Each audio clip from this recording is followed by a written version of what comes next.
So a lot of people have come forward with their stories about leaving, I guess, the Democratic Party, or I think in some cases the broader left.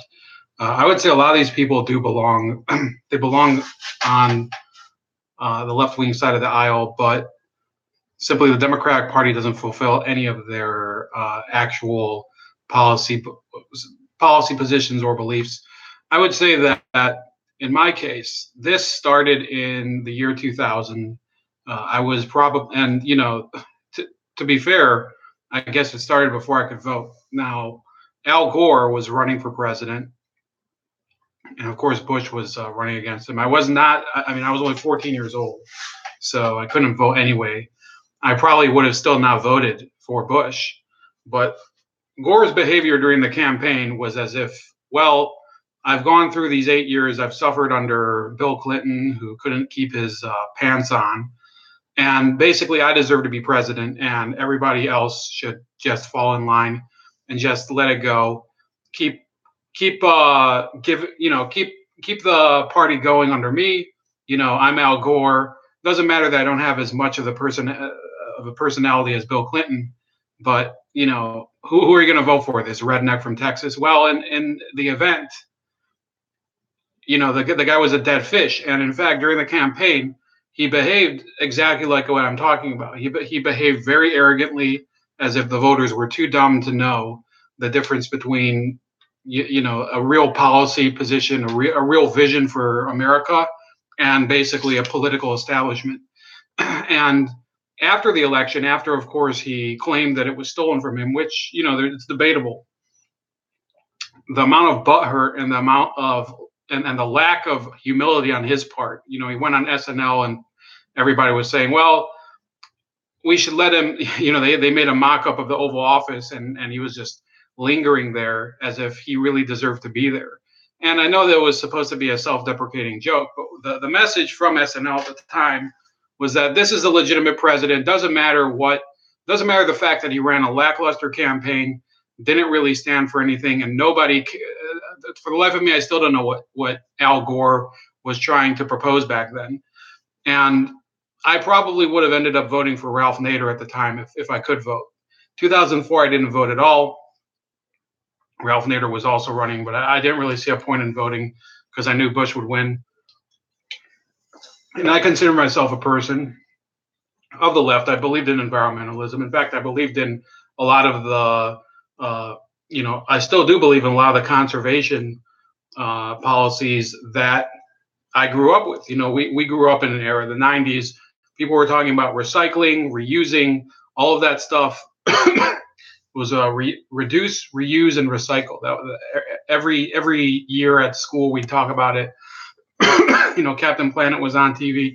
In reality, the Democrats never really embraced environmentalism as a total vision. They really focused almost entirely on the global warming aspect, and we see the result today. It's really a muddled vision. Nobody knows what they mean about it, and then instead of proposing economic ideas that'll help the poorer among us, they keep trying to make poverty a permanent class. They try to create a system where people are permanently poor and they're happy to be permanently poor. And gradually that's when I started to become so to speak a conservative. I don't know if I qualify as a full conservative. I'm for one thing, I'm not a Christian. And I also don't believe in some of the foreign policy beliefs of the Republican Party. I'm against intervention in foreign countries. But in 2008, Ron Paul ran for president. He really started having me think, what is it about this country that we need to do to finally get it free from the burdens of the Cold War? Well, we need to start bringing our troops home. We need to start cutting spending. We need to start cutting defense spending.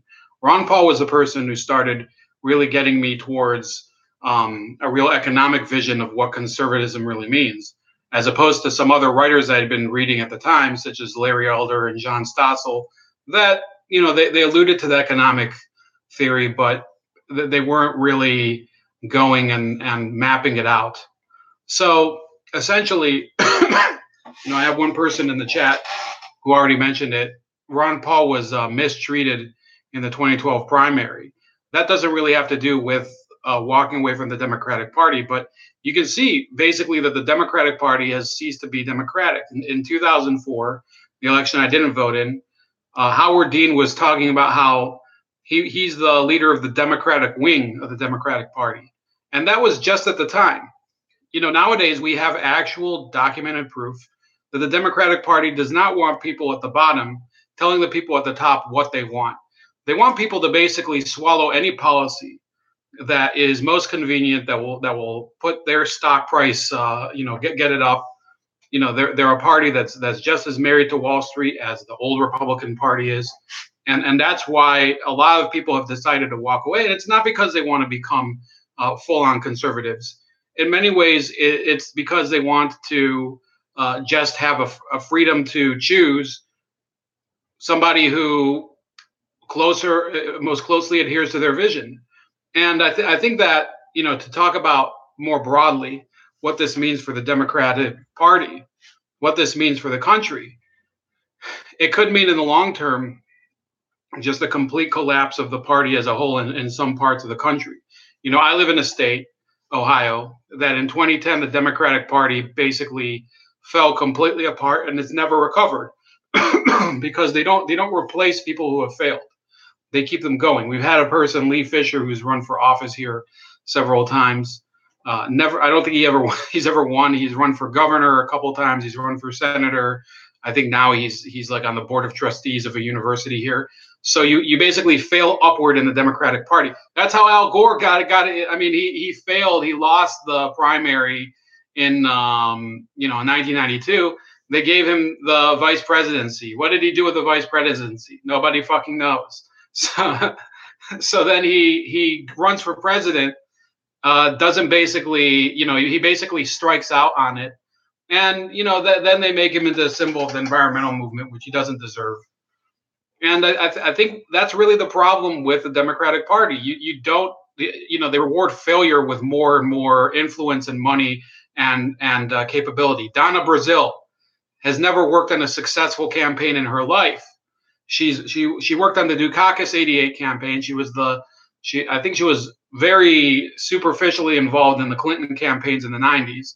Then in 2000, she was the chair of the Gore campaign for president, and they lost. And then they just keep rewarding her. Why? Why do they keep rewarding her? Because of what? I mean, because she's a veteran, because she knows how to do what exactly? That's the mentality of the Democratic Party. Just keep rewarding failure, because it's not whether the policy actually succeeds. It's not whether it's something that actually helps people have a better life. It's about influence, and it's about votes, and it's about being able to basically shake your ass and make people think that you're really something to believe in, when in reality there's no substance behind it. That's why I decided to walk away in 2000, and I don't feel like I'm wrong. And yeah, it is about power. It's about, I see a cue from the audience, but it's about people who don't have the courage to realize that what we said at the time was basically meant nothing. In 2000 there was no vision. In 2012 there was no vision under Obama. In 2016 there was no vision under Hillary Clinton. And that's the way the Democratic Party seems to want it to be.